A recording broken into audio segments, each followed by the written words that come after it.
Hello everyone, welcome to my channel stream with Shirley. নতুন একটা video নিয়ে এলাম কারণ আমার রিসেন্টলি একটা নিউজ চোখে পড়েছে, আর সেই নিউজটা দেখে আমার মনে হয়েছে যে তোমাদের সবার সাথে শেয়ার করাটা উচিত। কারণ হতে পারে যে তোমরাও হয়তো দেখে থাকবে, বাট এটার অ্যাকচুয়ালি কতটা নেসেসিটি আছে আমাদের লাইফে সেটা হয়তো অনেকেই বুঝতে পারছো না।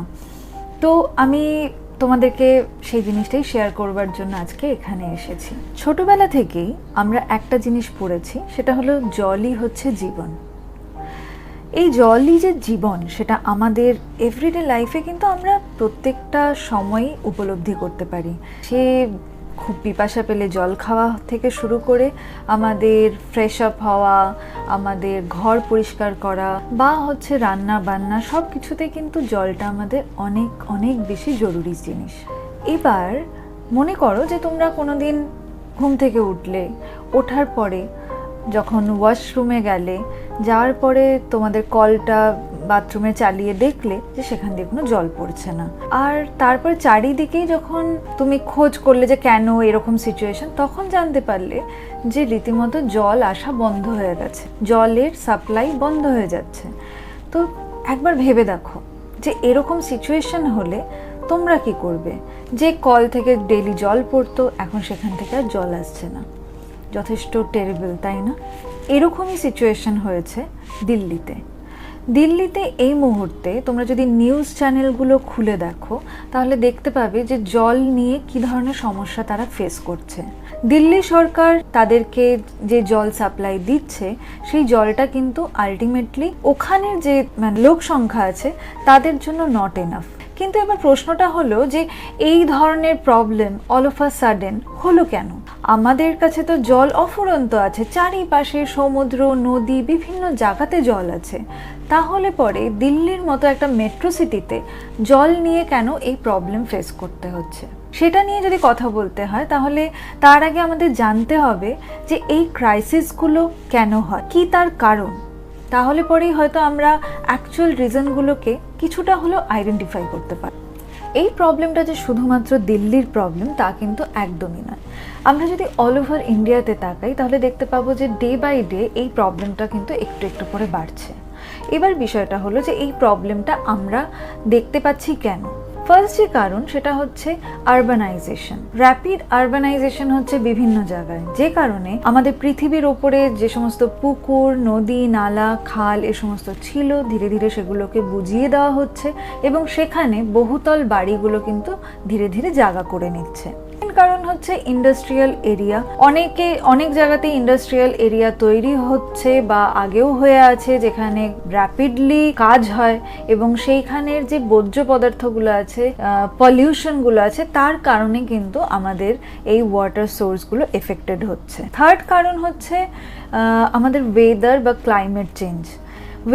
ক্লাইমেট চেঞ্জ হওয়ার কারণে আমরা রিসেন্ট কয়েক বছরে দেখতে পাচ্ছি যে হিট প্রচণ্ডভাবে বেড়ে যাচ্ছে, বৃষ্টির কোনো নাম নিশান নেই। কারণে আমাদের যে পুকুর নালার যেটুকু জল থাকে সেগুলো কিন্তু শুকিয়ে যাচ্ছে।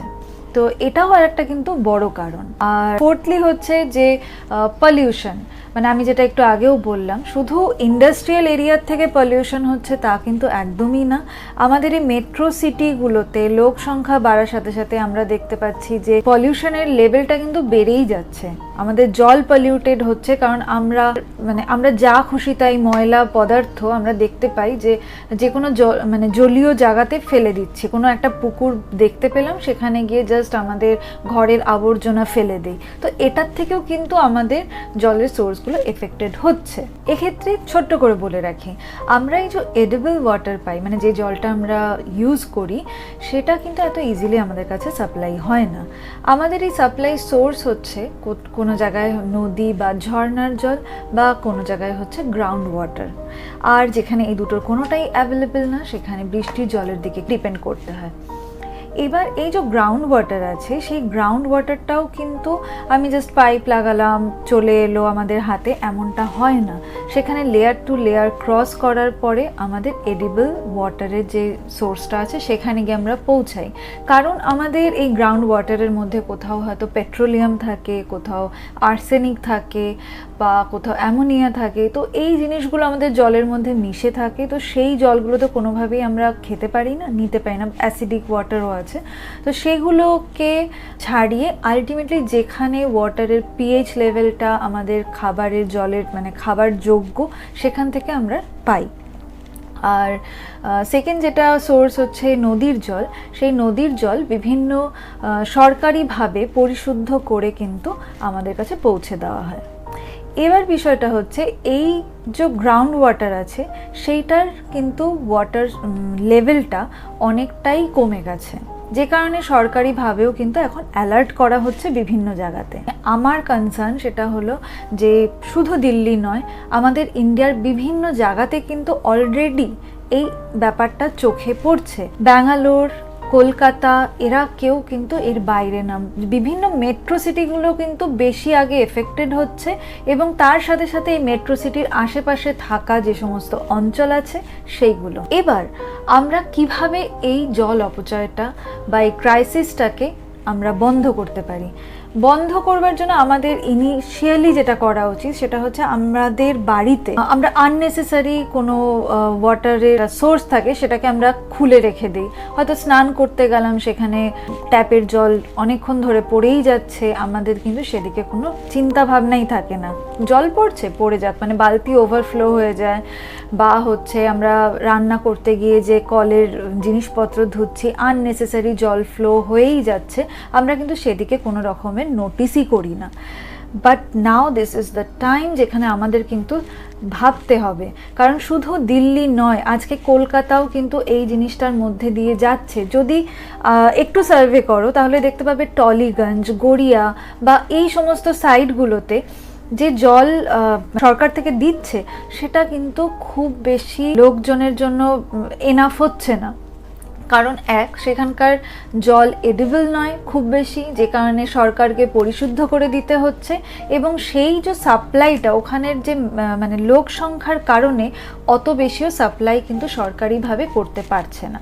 তো এই রিজনগুলো আছে, প্লাস হচ্ছে আমরা যেখানেই দেখব এরকমভাবে জল অপচয় হচ্ছে, বা আমাদের আশেপাশে যেখানেই হোক, আমাদের যখন সকালবেলাতেও টাইম কলে জল আসে শহরাঞ্চলে, সেখানেও দেখা যায় যে লোকজন বসে আছে ওখানে স্নান করছে, কলটা জাস্ট চালিয়ে দিয়ে বসে আছে। প্লিজ একটু তোমরা দেখো। আমি আরেকটা জিনিস দেখেছি যেটা অনেক জায়গাতেই হয়, সেটা গ্রাম হোক বা শহরাঞ্চলেও কোনো একটা পুকুর আছে, তার পাশে গিয়ে বাড়ির আবর্জনা যা কিছু আছে সেখানে ফেলে দেয় অলক্ষ্যে, মানে পুকুরের মধ্যে ঢিল পত্র অনেক কিছু এরকম ফেলে। তো এই জিনিসগুলো একদমই ঠিক নয়, কারণ পুকুরটার জল হয়তো সেখানের মানুষরা ব্যবহার করছে না বা কোথাও কোথাও করে, কিন্তু ওই যে আবর্জনা যেটা আমি বাড়িতে রাখছি না, আমি ফেলে দিচ্ছি, সেটা কোনোভাবেই ওই জলের মধ্যে ফেলাটা কি মানে বুদ্ধিমানের কাজ? আমি মনে করি না। কারণ জলের প্রাণী আছে, মানে মাছ টাছ থাকে, সেগুলো ক্ষতিগ্রস্ত হয়, সেই জল অনেক পশু পাখিরা খায়, তাদের মধ্যেও কিন্তু অসুস্থতা চলে যেতে পারে। তো সেই কারণে আমাদের একটু সেন্সেবল হওয়া উচিত, ভাবা উচিত যে এই জলটা আমরা কিভাবে পরিষ্কার রাখতে পারবো। তো তোমরা যারা আমার এই ভিডিওটা দেখছো, প্লিজ তোমরা নিজেদের মধ্যে এটা শেয়ার করো, এবং এই ভিডিওটা শেয়ার করার আগেও তোমরা নিজেরা আগে মানে এটার ব্যাপারে ওয়াকিবহল হও, নিজেরা আগে সাবধান হও যে জল আমাদেরকে বাঁচাতে হবে। কারণ খুব বেশি দেরি নেই, এই ওয়াটার প্রবলেমটা শুধু দিল্লি নয়, আমাদের কলকাতার ঘরে ঘরেও কিন্তু হবে। তো এটা সকলের কাছে আমার রিকোয়েস্ট যে তোমরা নিজেদের ইনিশিয়েটিভ নিয়ে সবাইকে অ্যালার্ট করো। আশা করি আবার নতুন কোনো একটা ভিডিও নিয়ে আসবো। এই অবধি, আর ততক্ষণ অবধি সবাই ভালো থাকো। বাই।